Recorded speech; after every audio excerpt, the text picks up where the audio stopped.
Hello viewers, retro রেকর্ডসে তোমাদের স্বাগত। আজ তাল শিক্ষার ক্লাসে তোমাদের আমি রূপকরা তালের উপরে ক্লাস নেব। রূপকরা তাল ৮ মাত্রার তাল।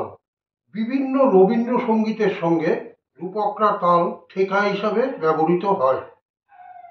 আমি প্রথমে তালি খালি দিয়ে তোমাদের দেখাচ্ছি।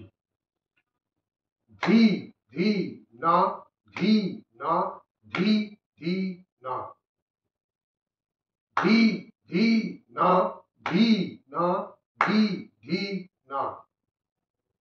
আবার দেখো, ১ ২ ৩ ৪ ৫ ৬ ৭ ৮।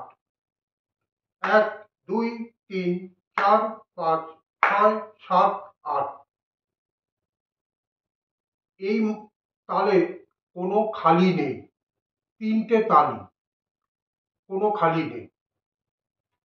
ধি ধি না, ধি না, ধি ধি না, অর্থাৎ এক মাত্রায় তালি ধি ধি না, ৪ মাত্রায় তালি ধি না, আবার ৬ মাত্রায় তালি ধি ধি না।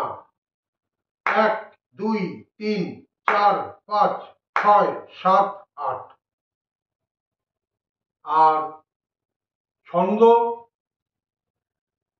৩ ২ ৩,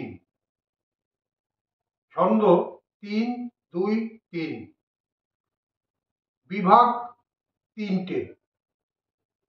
ধি ধি না একটা বিভাগ, ধি না একটা বিভাগ, ধি ধি না এই একটা বিভাগ। ৮ মাত্রার তাল, বিভাগ ৩টে, ছন্দ ৩ ২ ৩। যেহেতু প্রত্যেকটা বিভাগে মাত্রার অসামঞ্জস্য আছে, প্রথম বিভাগে ৩ মাত্রা, দ্বিতীয় বিভাগে ২ মাত্রা, তারপরের বিভাগে ৩ মাত্রা, সেই জন্য এটি বিষমপদী তাল। এবার আমি বাজিয়ে তোমাদের দেখাচ্ছি।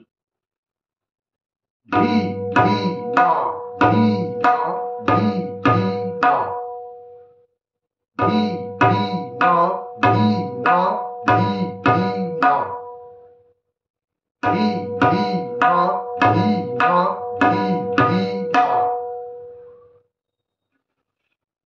যদি আমার এই তাল শিক্ষার ক্লাস তোমাদের ভালো লাগে, তাহলে আমার চ্যানেলটাকে অতি অবশ্যই সাবস্ক্রাইব করে পাশে থাকা বেল আইকনটা প্রেস করে দিও, যাতে আমার পরবর্তী ভিডিওগুলোর নোটিফিকেশন তোমাদের কাছে সবার আগে চলে যায়। আমার পাশে থেকো, কমেন্টস করতে ভুলো না। তোমাদের মতামত আমার চলার পথের পাথেয়। আর প্রচুর শেয়ার করো, যাতে তোমাদের মতো অসংখ্য তবলা অনুরাগী আমার এই ক্লাস দেখে বিন্দুমাত্র হলেও উপকৃত হয়। তাহলে আজকের মতো আমি এই রূপকরা তালের ক্লাস শেষ করছি। তোমরা সবাই ভালো থেকো, সুখে থেকো। দেখা হবে পরবর্তী ভিডিওতে। নমস্কার।